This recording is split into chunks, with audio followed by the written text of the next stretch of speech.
Hello everyone, welcome back. I hope you all are doing good. So continuing this series of anemia, I'll start with the anemia which are related to the decreased production or this erythropoietic anemia. And first of all, we'll study about iron deficiency anemia. And to just know about more about it, we shall first discuss about iron metabolism. So and this is a picture that you should know, you should draw it in your notes. So first of all, iron is consumed from outside. So actually this will be your lumen, this will be your enterocytes, the cells lining the intestines, and this will be your the general system. Otherwise it will be absorbed into the blood, into the circulation. So heme iron is basically the non-vegetarian products. They include heme iron, and it can be absorbed easily into the enterocytes. And the other food products, they contain non-heme iron, and it is in the form of ferric, that is Fe3+. So this cannot be absorbed directly. Iron is only absorbed in its divalent state, that is a ferrous form. So it has to be converted into the Fe2+ form by a duodenal cytochrome B. So once it is converted to Fe2+, it can be absorbed by a divalent metal transporter. So it is not specific to iron, it can absorb other divalent metals. So once it is taken into the enterocytes, it can either be stored as ferritin, or it can then be transported to other places. It is transported out of the cell by ferroportin 1, and obviously Fe2+ is then converted into Fe3+ on the basolateral side of the enterocyte with the help of hephaestin. It is similar to ceruloplasmin, and it has ferroxidase activity. So now Fe2+ is converted into Fe3+, and now this Fe3+ can bind to plasma transferrin. So transferrin is the transporter for iron in the blood, and this can either go to the obviously bone marrow where hemoglobin needs to be synthesized, and for hemoglobin iron is required, or it can go to liver or other places where ferritin is stored. So that is it about the absorption process. Another point, that liver synthesizes hepcidin. So what is the function of hepcidin? Hepcidin inhibits the function of ferroportin. So when hepcidin is present, the ferroportin is internalized and obviously destroyed. So the iron cannot be absorbed into the circulation. So obviously its activity is regulated by iron itself. If iron is more in the body, then obviously there is no need to absorb more iron. So hepcidin is produced, which inhibits the further absorption of iron. Also, it is increased in states of inflammation. So if they give you any question in a chronic inflammatory state, and they say a person shows signs of iron deficiency anemia, what is the cause of it? So obviously because increased inflammation, hepcidin is produced, and this degrades the ferroportin 1, and iron cannot be absorbed. Whereas it is decreased in the states of hypoxia. So obviously in hypoxia you require more red blood cells, and to synthesize more red blood cells you require iron, and so its absorption should be increased and not decreased. So hepcidin synthesis is also decreased during hypoxia, and obviously it is obviously directly proportional to content of iron in the body. So this was about the iron metabolism, and now let's see some common causes for iron deficiency anemia. So obviously decreased intake. So as I said, that heme iron is basically found in non-vegetarian food products, meat, etc. So, and that can be absorbed easily into the body. So obviously vegetarian diet, vegetarian people have that disadvantage, and also in states of starvation, rare cases, or decreased absorption. So you see that HCl is required for absorption of iron. So whenever it is achlorhydria in cases of chronic gastritis or any other causes that can lead to decreased production of HCl, then iron deficiency anemia can also occur. And obviously iron is absorbed in the duodenum. If you see the previous slide, it is written duodenal cytochrome B. So obviously iron is absorbed in duodenum, and if there is some states of malabsorption syndrome or celiac disease or any other thing, it can also cause iron deficiency anemia. Next, impaired transport. Now we have said it can be either due to decrease all the process of metabolism of iron. You see, it can be at any step of the metabolism of iron. If there's a problem or there's a defect, iron deficiency anemia can occur. So we have talked about intake, we have talked about absorption. Now what about transport? It can also be due to impaired transport, and you remember the transporter for iron was transferrin. And it can also be due to disorder of utilization, chronic hepatitis or any other stage, or it can be due to increased requirement. So obviously pregnancy, growing period, or even during when the girls are in start menstruating, there's obviously blood loss. So yeah, next we can talk about chronic blood loss in young females. When there's increased menstruation, the requirement for iron increases. And in postmenopausal females, the main cause of bleeding is bleeding from the alimentary tract, and the prime example is an ulcer. And also it can be due to uterine bleeding due to carcinoma, or in adult males, or again the main most common cause of bleeding is bleeding from the alimentary tract. So next, let's talk about some clinical manifestations. Obviously there will be symptoms of anemia, and there will be non-specific symptoms like weakness, fatigue, dyspnea on exertion, or main is the tachycardia or palpitations, or they can be conjunctival pallor or just overgeneralized pallor, pale skin, etc. Another is that iron is important. So if iron is not present, it can lead to epithelial tissue changes. Epithelial tissue like in nails, it can cause brittle nails, or coelonychitis like a spoon-shaped nail. And in tongue, it can cause atrophic glossitis or angular stomatitis.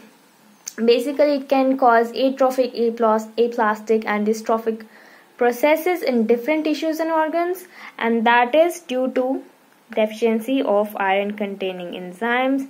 And this was asked in Croc once, that why all these changes occur in iron deficiency anemia. That is because of deficiency of iron containing enzymes. Next, obviously there's a different feature that is sometimes observed in iron deficiency anemia, that is called pica. And in this, person has an urge, he also feels guilty, but he has an urge to eat or consume non-food items like dirt, chalk, clay, etc. It can be observed, it is often observed in iron deficiency anemia. Now let's obviously look at the blood picture. How are you going to diagnose it? So obviously you'll take a blood sample and you'll see that the hemoglobin is reduced.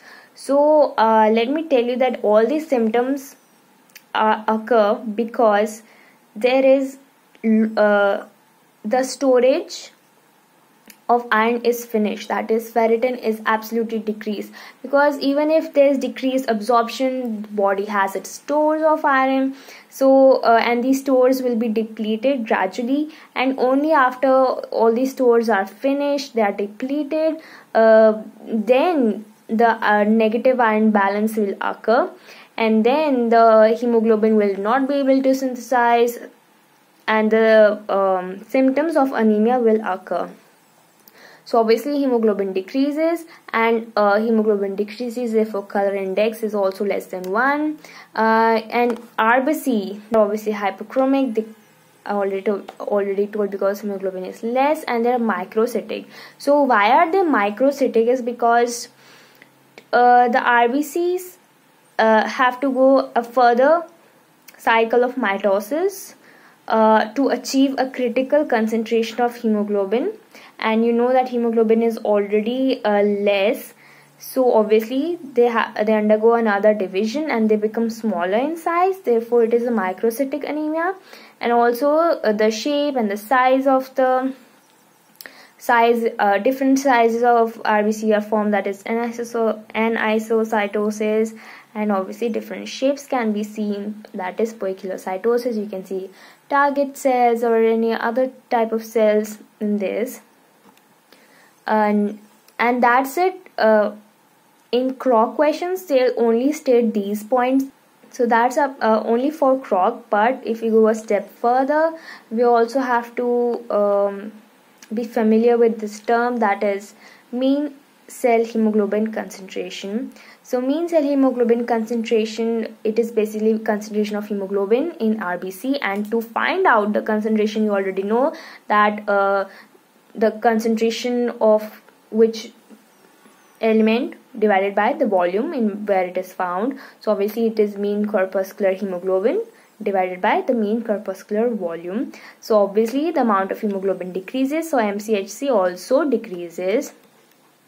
Let's also look at the iron profile, the main things that are observed. So you see, I told you that anemia will only occur when even the stores are depleted. That will be when the body will have negative iron balance.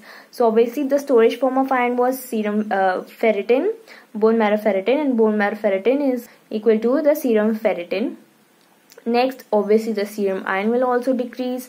Now percentage of transferrin saturation. So transferrin, you know, is a transporter for iron.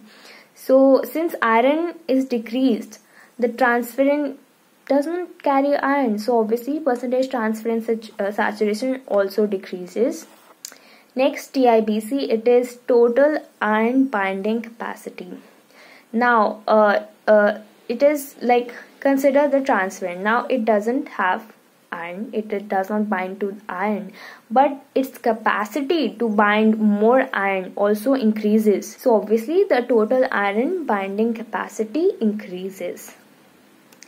And when we talk about treatment, that will study separately. I'm just telling you that obviously you should find and correct the underlying pathology, whether it is due to decreased absorption or chronic gastritis or any other problem that is leading to iron deficiency anemia.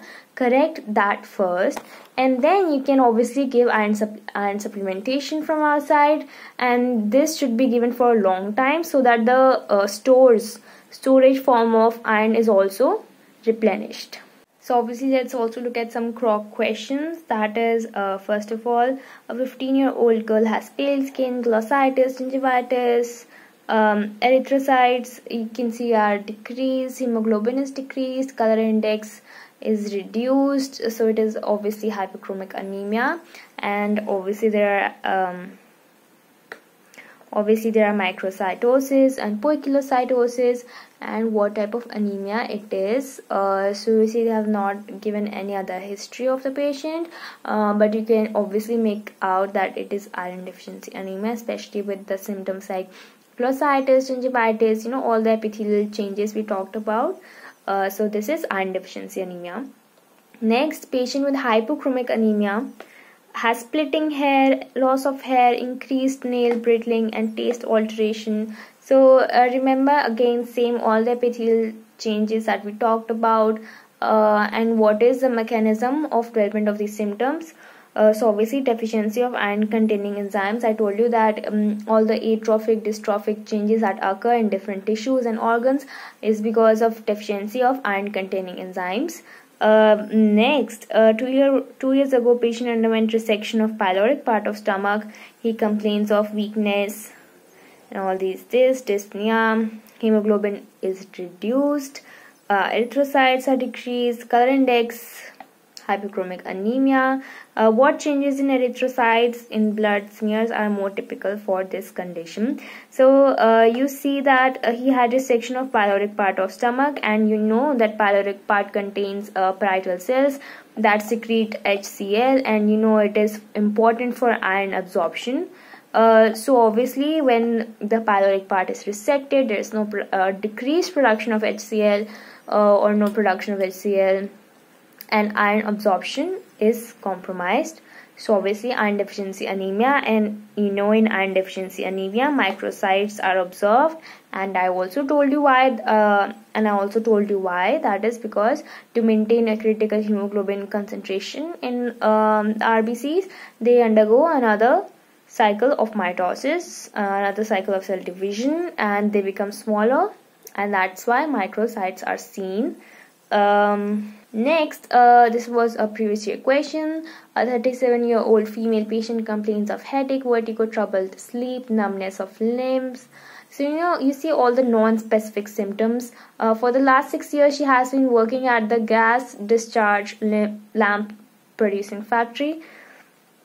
In the lead processing shop, blood test shows low hemoglobin, RBC level, serum iron concentration exceeds the norm by several times. They are saying that he has low hemoglobin, he also has decreased RBC, but iron is normal in serum, and it is actually more than normal in serum. So you see, it cannot be iron deficiency anemia because iron is present in blood. It is actually iron refractory anemia. Now that's because here the main culprit is lead. Now lead inhibits some enzymes of the heme synthesis pathway. If you know it from your biochemistry, very good. Obviously it inhibits the aldehyde enzyme, and it also inhibits the ferrochelatase. So that's why even if the iron is present, it cannot be utilized for formation of hemoglobin. So it is iron refractory anemia. And that's it for this video, guys. I hope it was helpful in some way or the other, and if you like it, please subscribe to my channel for more such videos. Thank you for watching.